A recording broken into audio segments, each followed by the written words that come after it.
planning process.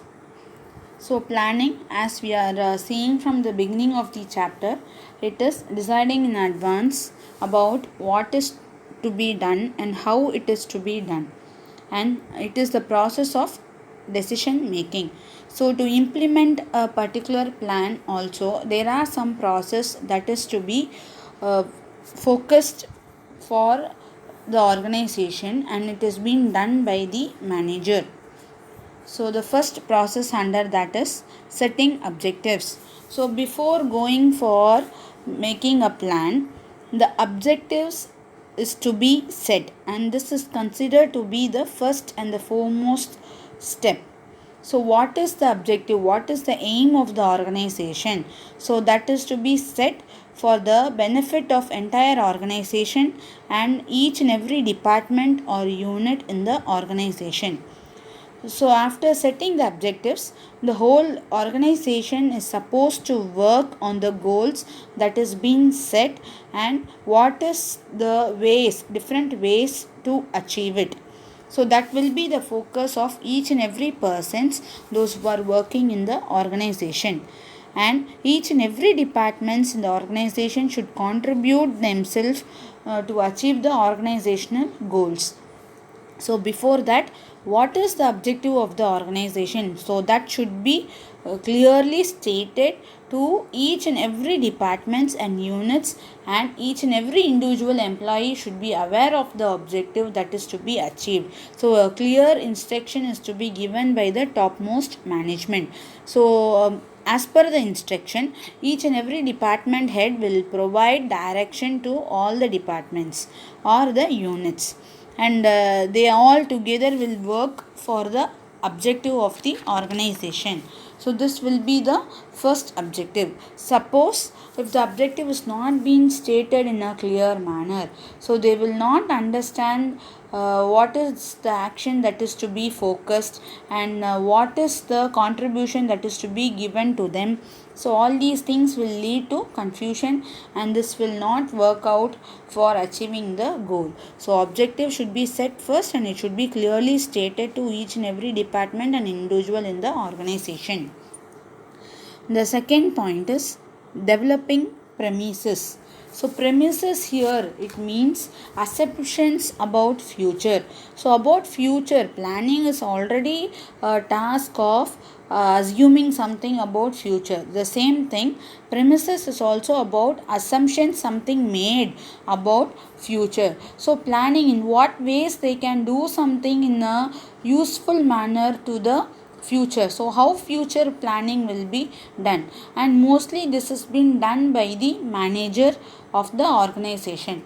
So certain assumptions will be made by him about the future, and what will be the base material for making or for developing premises. So it can be either in the form of forecasting or the existing plans or any other information, past information about the policies. So forecasting is something predicting that it may happen, so what will be the solution for that. So forecasting, predicting.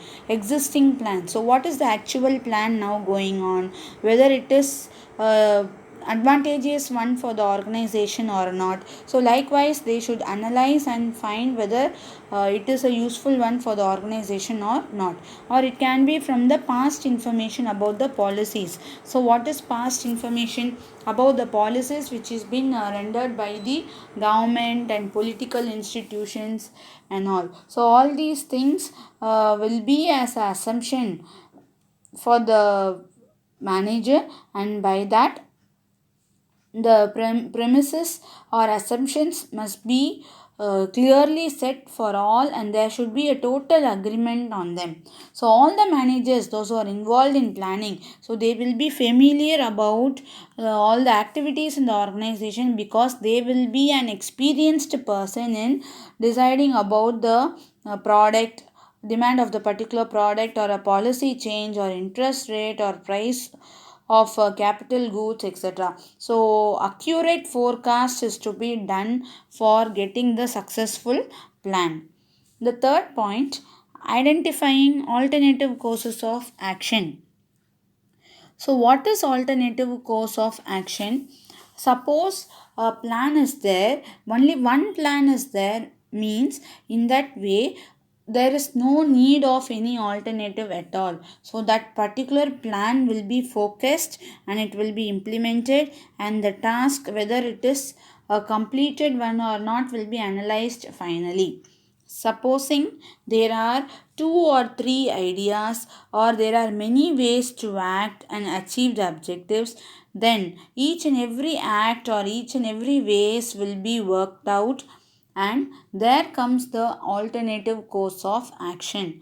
Suppose if one way does not give uh, satisfied result to the organization, then they will go for identifying and another alternative source and another way of enacting the objectives. So acting upon the objectives which is set, so that can be said as identifying alternative course of action. So they will identify which innovative course may be adopted by involving more people and sharing their ideas. So which project will give more profit, or which profit will generate more benefit to the organization, will be discussed among us, the members of the organization, and it will be identified. The fourth point, evaluating alternative course. So the next step is to evaluate the alternative course. So after identifying which course of action will be a beneficiable one to the organization, then that will be implemented. The positive and the negative aspects of each and everything will be highlighted, and what is the more riskiest one in the investment. So whether it is beneficiary to invest in particular plan or not, so all these things will be decided. And to evaluate such detailed propositions, calculation of earnings per share, interest, taxes, dividends, all these decisions will be taken by the organization.